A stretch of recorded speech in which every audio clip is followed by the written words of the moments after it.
Bollywood silver screen presenting godfather. पिछली कहानी में हमने देखा था कि सन 1941 में जब पर्ल हार्बर पर अटैक हुआ था, उसके बाद माइकल यूएस मरीन बन गया था। इस घटना को आज पूरे 4 साल बीत चुके हैं। वक्त होता है सन 1945 का। आज वीटो कॉर्लियोनी की बेटी की यानी कि माइकल की बहन की शादी होती है, जहां वीटो कॉर्लियोनी के कमरे में उसके सामने एक आदमी बैठा होता है जिसका नाम बोनासिरा होता है। वीटो कॉर्लियोनी को सब गॉडफादर कहकर बुलाते हैं। बोनासिरा बोलता है कि मेरी बेटी का एक बॉयफ्रेंड था और वो उससे बहुत प्यार करती थी और एक दिन वो उसे अपने दोस्त के साथ ले गया। उन्होंने उसे शराब पिलाई और रास्ते में उसकी इज्जत लूटने की कोशिश की, लेकिन मेरी बेटी ने आत्मसमर्पण नहीं किया और इसी वजह से वो उसकी इज्जत नहीं लूट पाई। लेकिन इसके बदले उन दोनों ने उसे बहुत मारा, उसे अधमरा कर दिया। और जब मैं हॉस्पिटल में अपनी बेटी को मिलने गया तो उसका पूरा जबड़ा टूटा हुआ था, वो रो भी नहीं पा रही थी और मैं उसकी ये हालत नहीं देख पाया। मैं पुलिस के पास गया, मैंने केस किया, लेकिन जज ने उन दोनों को छोड़ दिया और मैं कुछ भी नहीं कर पाया। वो दोनों मुझ पे हंस रहे थे और अब मैं आपसे इंसाफ चाहता हूँ। गॉडफादर इस आदमी को पहले से जानते, ये बहुत अमीर आदमी है और गॉडफादर की पत्नी इसके बच्चे की गॉड मदर भी होती है। गॉडफादर उसे बोलते कि तुम्हारा अमेरिका में धंधा चल निकला, पुलिस वाले और कोर्ट कचहरी तुम्हारी रक्षा करने के लिए थे, इसीलिए तुम्हें मेरी कभी जरूरत नहीं पड़ी। तुमने कभी मेरी तरफ दोस्ती का हाथ भी नहीं बढ़ाया। तुम मुझे गॉडफादर भी नहीं कहना चाहते, ना ही तुम मुझसे इज्जत से पूछते हो। अगर तुमने मेरी तरफ दोस्ती का हाथ बढ़ाया होता तो जिन लोगों ने तुम्हारी बेटी का यह हाल किया, इस वक्त वो तड़प रहे होते। और इसके बाद बोनासिरा गॉडफादर का हाथ चूमता है और उन्हें गॉडफादर कहता है। गॉडफादर कहता है कि तुम्हारा काम हो जाएगा और ये मेरी बेटी की शादी का तोहफा है तुम्हारे लिए। इसके बाद बोनासिरा वहां से चला जाता है। दरअसल आज गॉडफादर की बेटी की शादी होती है, बाहर जश्न चल रहा होता है और शहर के सभी बड़े बड़े लोग इस शादी में शामिल होते हैं। गॉडफादर अपने एक आदमी को बोलता है कि इसका काम हो जाना चाहिए और इसके बाद गॉडफादर भी बाहर शादी में शामिल होने के लिए चले जाते हैं। गॉडफादर के परिवार में उनके 3 बेटे और एक बेटी है। उनके सबसे बड़े बेटे का नाम सोनी, बीच वाले बेटे का नाम फ्रीडो और सबसे छोटे वाले बेटे का नाम माइकल होता है। उनकी एक बेटी भी है जिसका नाम कॉन्स्टेजिया होता है और आज जिसकी शादी है। इसके अलावा उनका एक और बेटा होता है जिसे गॉडफादर ने गोद लिया था और उसका नाम होता है टॉम हेगन। अब जब यहाँ पर शादी का जश्न चल रहा होता है, तभी यहाँ पर जॉनी फॉन्टेन आ जाता है और ये भी गॉडफादर का गॉडसन होता है। ये एक सेलिब्रिटी है, ये हॉलीवुड में एक बहुत बड़ा सिंगर है और सब लोग इससे बहुत प्यार करते हैं। और आज ये अपनी जिंदगी में जो कुछ भी है उसके पीछे सिर्फ गॉडफादर का हाथ होता है। जॉनी गॉडफादर से मिलने उनके कैबिन में जाता है और वहां पर वो बताता है कि वो बहुत परेशान है, उसका करियर बिल्कुल खत्म हो चुका है और वो उन्हें ये भी बताता है कि हॉलीवुड में एक डायरेक्टर एक बहुत बड़ी वॉर फिल्म बना रहा है और अगर वो उसे उस फिल्म में हीरो का रोल दे दे तो उसकी जिंदगी में सब कुछ ठीक हो जाएगा और उस फिल्म में जो हीरो है वो बिल्कुल उसी की तरह है, उसे एक्टिंग भी नहीं करनी पड़ेगी। गॉडफादर बोलते हैं कि मैं उसे एक ऐसा ऑफर दूंगा कि वो तुम्हें मना नहीं कर पाएगा। दरअसल वो डायरेक्टर इस फिल्म में जॉनी को काम नहीं देना चाहता क्योंकि उसकी जो फिल्म की पहली हीरोइन थी जिस पर उसने लाखों डॉलर्स खर्च किए थे और जिसे वो प्यार भी करता था, जॉनी की वजह से वो उससे दूर हो गई थी और इसीलिए अब वो किसी भी कीमत में जॉनी को इस फिल्म में काम नहीं देना चाहता। लेकिन गॉडफादर बोलते हैं कि मैं सब ठीक कर दूंगा और वो जॉनी को वहां से भेज देते हैं। और शादी खत्म होने के बाद उसी रात को गॉडफादर अपने एडॉप्टेड सन टॉम हेगन को हॉलीवुड भेज देते हैं। दरअसल टॉम हेगन गॉडफादर का एडॉप्टेड सन तो होता ही है, साथ में वो उनका लॉयर भी होता है। और अब टॉम हेगन उस डायरेक्टर से मिलता है जो हॉलीवुड में बहुत बड़ी वॉर के ऊपर पिक्चर बना रहा है। टॉम उस डायरेक्टर को बोलता है कि ये रोल जॉनी फाउंटेन को दे दो, लेकिन वो डायरेक्टर साफ साफ मना कर देता है। वो बोलता है कि मैं तुमसे और जिसने तुम्हें यहाँ पर भेजा है किसी से नहीं डरता और तुम मुझे जानते नहीं हो, मैं तुम्हारा जीना हराम कर दूंगा। टॉम हेगन वहां से चला जाता है और अगले दिन जब हॉलीवुड का वो डायरेक्टर उठता है तो वो देखता है कि उसके बिस्तर पर उसके घोड़े का सिर होता है और ये वो घोड़ा होता है जिससे उसे बहुत प्यार था। ये घोड़ा उसने $6000 का खरीदा था, यानी कि उस वक्त के $6000 आज के वक्त के लगभग 2 करोड़ रुपए होते हैं। और इतना महंगा घोड़ा खरीदने के बाद भी वो उसे रेस में नहीं दौड़ाना चाहता था। दरअसल उसे इसकी नस्ल में दिलचस्पी थी और अब उस घोड़े की गर्दन उसके बिस्तर पर पड़ी होती है और इसके बाद उस डायरेक्टर को जॉनी को उस फिल्म में काम देना पड़ता है क्योंकि वो डर जाता है। वहीं दूसरी तरफ ये दिखाते हैं कि टॉम हेगन अब गॉड फादर के पास जाता है और वो गॉड फादर को बताता है कि हमसे स्लोजो नाम का एक आदमी मिलना चाहता है। दरअसल वो ड्रग्स का काम करना चाहता है और वो चाहता है कि हम उसकी मदद करें, जिसके बदले वो हमें अच्छा खासा हिस्सा देगा। टॉम हेगन और गॉड फादर का बड़ा बेटा सोनी ये चाहते हैं कि गॉड फादर इस काम में आ जाए, क्योंकि ड्रग्स के काम में बहुत ज्यादा मुनाफा होता है। और इसके बाद गॉड फादर और स्लोजो के बीच में एक मीटिंग होती है और इस मीटिंग में स्लोजो से बात करने के बाद गॉड फादर ये फैसला करते हैं कि वो ड्रग्स के काम में नहीं आएंगे। गॉड फादर कहते हैं कि मुझे पता है कि तुम्हें इस काम में कामयाबी मिलेगी, ये मेरे लिए भी अच्छा है क्योंकि हम दोनों के रास्ते अलग हैं और हम एक दूसरे से नहीं टकराएंगे। दरअसल गॉड फादर ने उसकी बातों से कुछ सेंस कर लिया होता है। उन्हें लगता है कि स्लोजो के दिमाग में बहुत कुछ चल रहा है जिसके बारे में उन्हें पता होना चाहिए और इसके बाद वो अपने भरोसेमंद आदमी लूका ब्रासी को बुलाते हैं। ये एक बहुत ही खतरनाक आदमी होता है और इसने कई बार गॉड फादर का साथ दिया होता है। गॉड फादर लूका ब्रासी से बोलते हैं कि तुम स्लोजो से मिलो और पता करो कि उसके दिमाग में चल क्या रहा है। और इसके बाद लूका ब्रासी उस जगह जाता है जहां पर स्लोजो और ब्रूनो टटैग्लिया नाम का एक आदमी होता है। दरअसल स्लोजो को टटैग्लिया फैमिली सपोर्ट कर रही होती है, उसे हेल्प कर रही होती है और यहाँ पर स्लोजो लूका ब्रासी को बोलता है कि मुझे तुम्हारे जैसे आदमी की जरूरत है, तुम मेरे लिए काम करो और मैं तुम्हें हर महीने 20 लाख रुपए दूंगा। लेकिन लूका ब्रासी गॉड फादर के प्रति बहुत ईमानदार होता है, इसीलिए वो उनकी इस ऑफर को ठुकरा देता है और ये दोनों उसका गला घोटकर उसे मार देते हैं। इसके बाद स्लोजो टॉम हेगन को, जो कि गॉड फादर का एडॉप्टेड बेटा और उनका लॉयर है, उसे किडनैप कर लेते हैं और साथ ही साथ जब गॉड फादर अपने बीच वाले बेटे फ्रूडो के साथ बाहर होते हैं तो वो फल खरीदने जाते हैं और तभी वहां पर ब्रूनो टटैग्लिया और स्लोजो आते हैं और वो गॉड फादर पर कई गोलियां चलाते हैं। उनको कई गोलियां पीठ पर लगती है जिसकी वजह से वो बहुत बुरी तरह से जख्मी हो जाते हैं, लेकिन वो लोग उनके बीच वाले बेटे फ्रूडो पर गोलियां नहीं चलाते जिसकी वजह से वो बच जाता है। आज गॉड फादर ने अपना सबसे ईमानदार वफादार आदमी, जिसका नाम लूका ब्रासी है, उसको खो दिया और वो खुद भी अब जिंदगी और मौत के बीच में झूला झूल रहे हैं और उनके परिवार की, उनके पूरे बिजनेस की पूरी जिम्मेदारी अब गॉड फादर के बड़े बेटे सोनी के ऊपर होती है।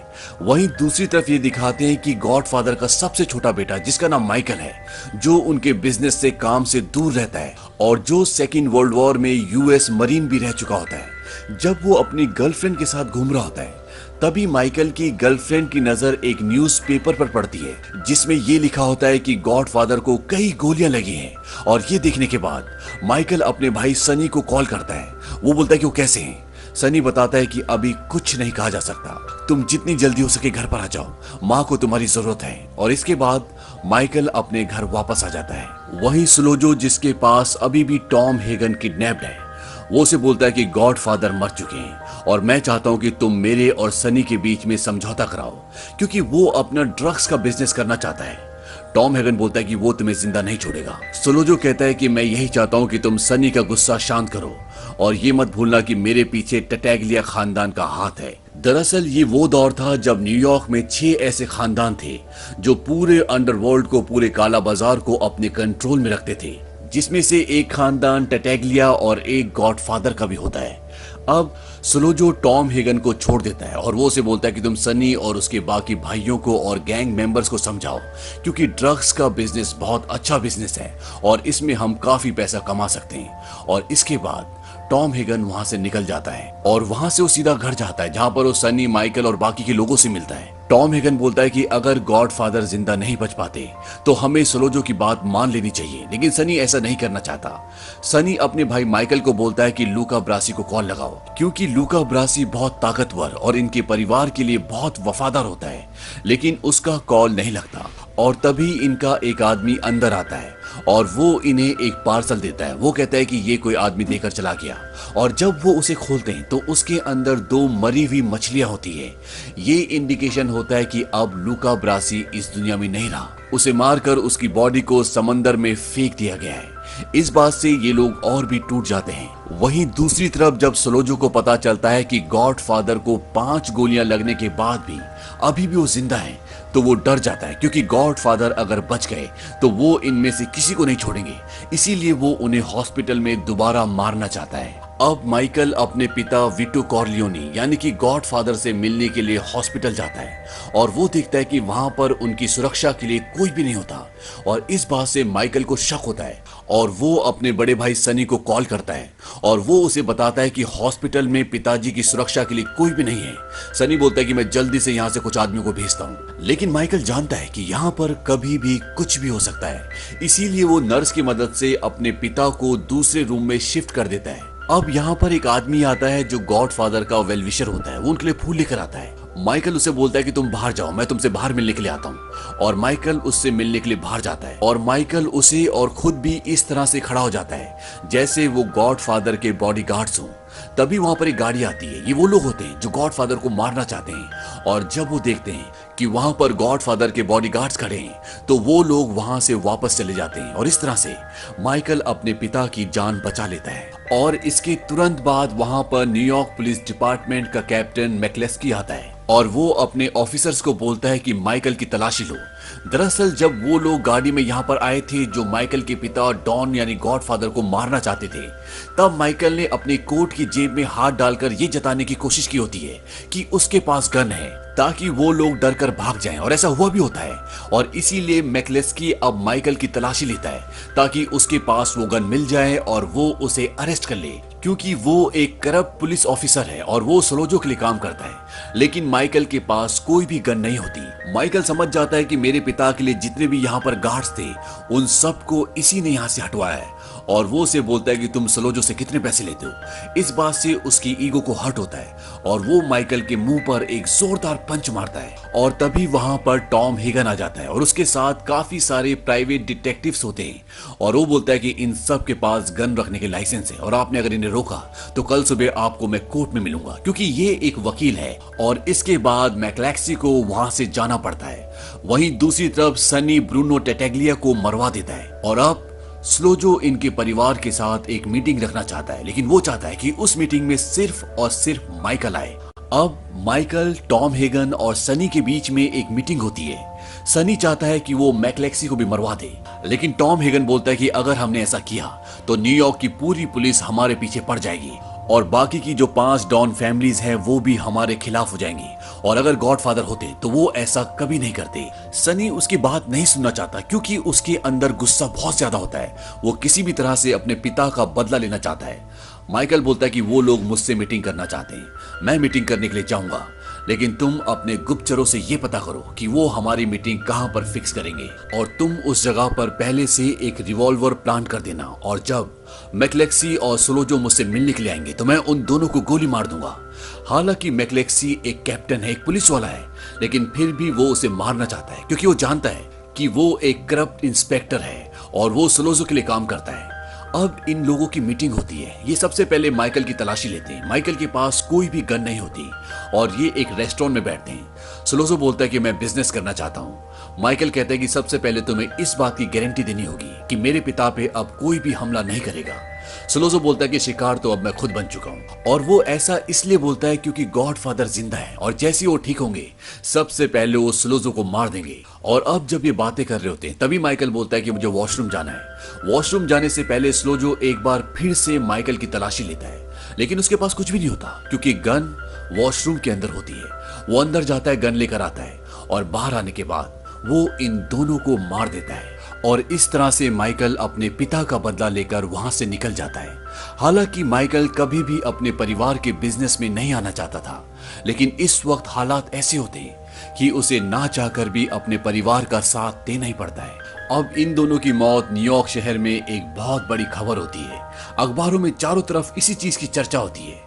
कुछ दिन बीतते हैं और गॉडफादर ठीक हो जाते हैं और वो घर वापस आ जाते हैं, लेकिन माइकल की जान को खतरा होता है, इसीलिए उसे न्यूयॉर्क से दूर सिसिली में भेज दिया जाता है और माइकल के बीच वाले भाई फ्रेडो को लॉस वेगस भेज दिया जाता है ताकि उनकी जान को कोई भी खतरा ना हो। यहाँ सिसिली में माइकल को एक लड़की दिखती है जो बहुत सुंदर होती है और माइकल को वो लड़की पसंद आ जाती है और वो उसके घर वालों से बात करके उस लड़की से शादी कर लेता है। वहीं दूसरी तरफ ये दिखाते हैं कि गॉडफादर की बेटी की शादी जिस आदमी से हुई होती है उसका नाम कार्लो होता है और एक दिन वो गॉडफादर की बेटी को बहुत बुरी तरह मारता है। और जब वहां पर गॉडफादर का बड़ा बेटा सनी जाता है और अपनी बहन की ऐसी हालत देखता है तो उसे बहुत गुस्सा आता है और वो कार्लो को ढूंढता है और उसे बहुत बुरी तरह मारता है और उसे कहता है कि आज के बाद अगर तूने मेरी बहन को हाथ भी लगाया तो मैं तुझे जिंदा नहीं छोड़ूंगा। लेकिन इतना सब कुछ होने के बाद भी कार्लो एक बार फिर से सनी की बहन के ऊपर हाथ उठाता है और जब सनी की बहन अपने भाई सनी को कॉल करती है तो सनी को बहुत गुस्सा आता है और वो अकेला ही गाड़ी लेकर उसके घर की तरफ निकल जाता है ताकि वो अपनी बहन के पति कार्लो को सबक सिखा सके। लेकिन इससे पहले रास्ते में एक चेक पोस्ट पड़ती है और जब सनी वहां पर पहुंचता है तो वहां पर कुछ लोग होते हैं और वो सनी को लगातार कई गोलियां मारते हैं और इस तरह से सनी की मौत हो जाती है। वहीं सिसिली में जिस लड़की से माइकल की शादी हुई होती है उसके पिता आकर माइकल को बताते हैं कि तुम्हारा भाई अब इस दुनिया में नहीं रहा। इस बात से माइकल को दुख होता है और वो ये तय करता है कि वो वापस न्यूयॉर्क जाएगा अपने परिवार के पास। लेकिन अपने परिवार के पास जाने से पहले वो अपनी पत्नी को उसके पिता के घर छोड़ना चाहता है।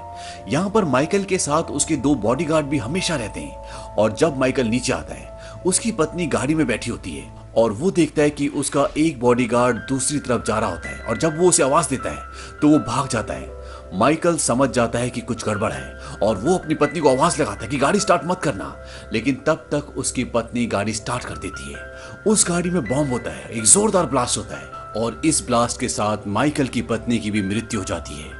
वहीं दूसरी तरफ गॉडफादर अपने बेटे सनी की मौत से बहुत दुखी होते हैं और इसीलिए वो 5 अंडरवर्ल्ड के जो बड़े बड़े परिवार होते हैं उन सब के साथ एक मीटिंग रखते हैं और वो कहते हैं कि पहले सब कुछ ठीक था लेकिन हमने इस जंग में खोया है, मैंने अपना बेटा और टिटिग्लिया परिवार ने भी अपने बेटे को खोया है। आपसी लड़ाई में हमें कुछ नहीं मिलेगा। यहाँ पर जो बाकी लोग होते हैं वो कहते हैं कि तुम्हारे जेब में सारे पॉलिटिशियंस और जज हैं, कभी तुमने उनका सपोर्ट हमें नहीं दिया। गॉडफादर बोलते हैं कि मैंने कभी ऐसा नहीं किया, मैं हमेशा तुम लोगों की मदद के लिए तैयार हूँ। मैंने सिर्फ एक ही बार मना किया था और वो था ड्रग्स के बिजनेस से, क्योंकि इसमें हमारा अंत है।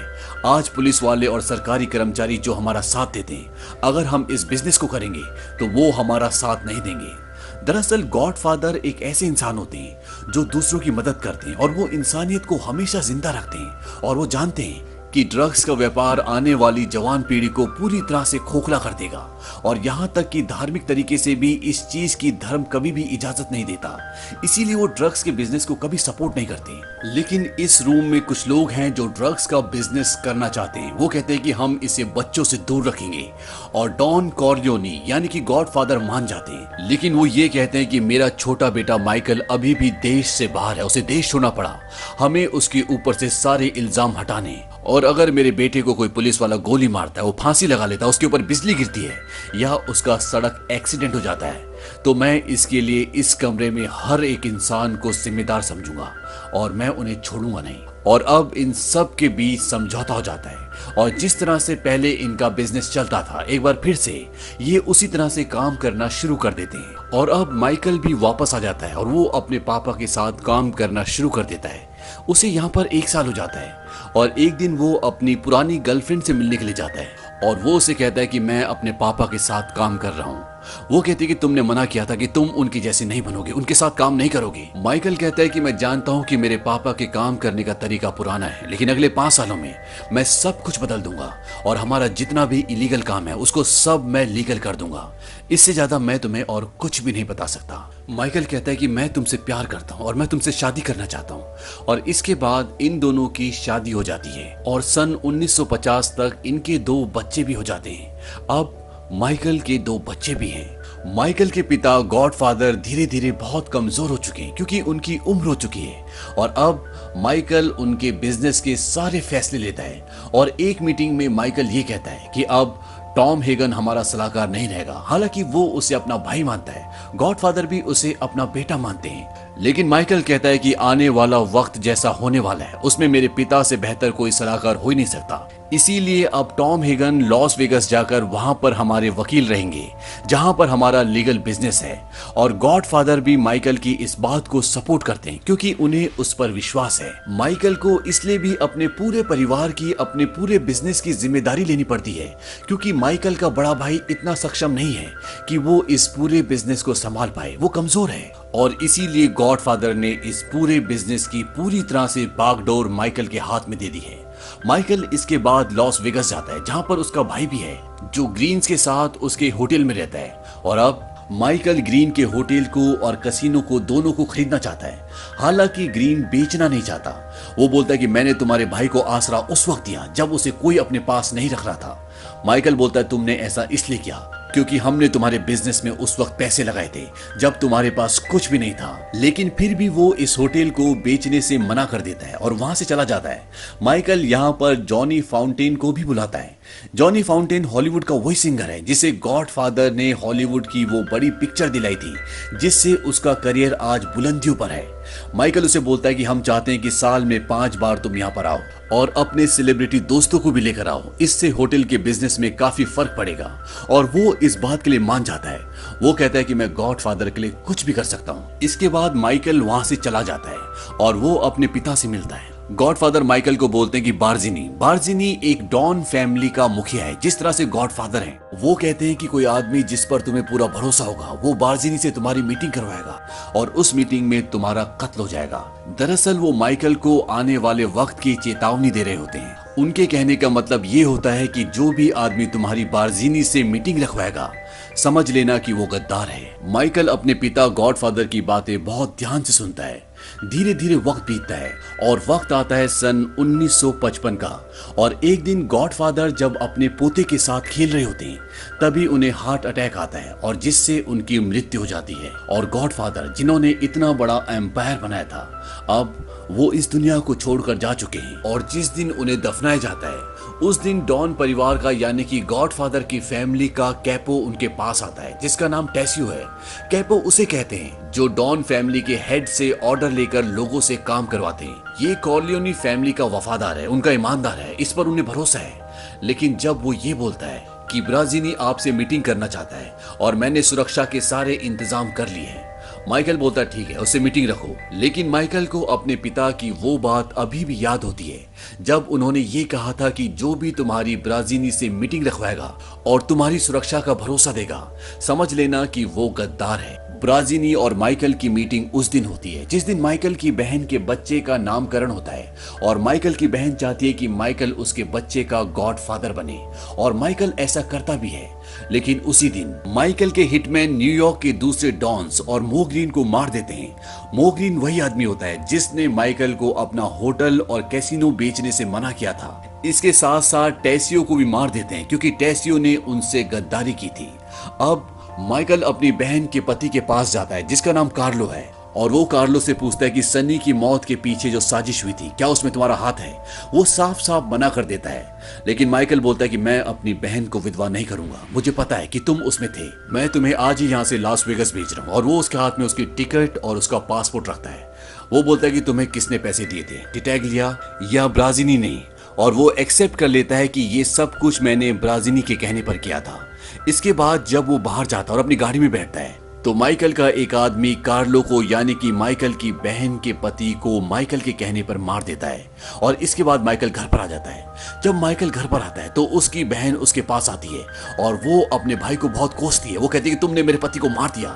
लेकिन माइकल साफ साफ मना कर देता है। वो कहता है कि मैं ऐसा कैसे कर सकता हूँ, मैं तुम्हारे बच्चे का गॉडफादर बनाऊं और मैंने ऐसा बिल्कुल भी नहीं किया। माइकल की पत्नी के भी ये सब कुछ सुन रही होती है और वो माइकल से पूछती है क्या ये सच है। माइकल कहते हैं कि नहीं, ऐसा कुछ भी नहीं है। इस बात से माइकल की पत्नी के को काफी सेटिस्फैक्शन मिलता है।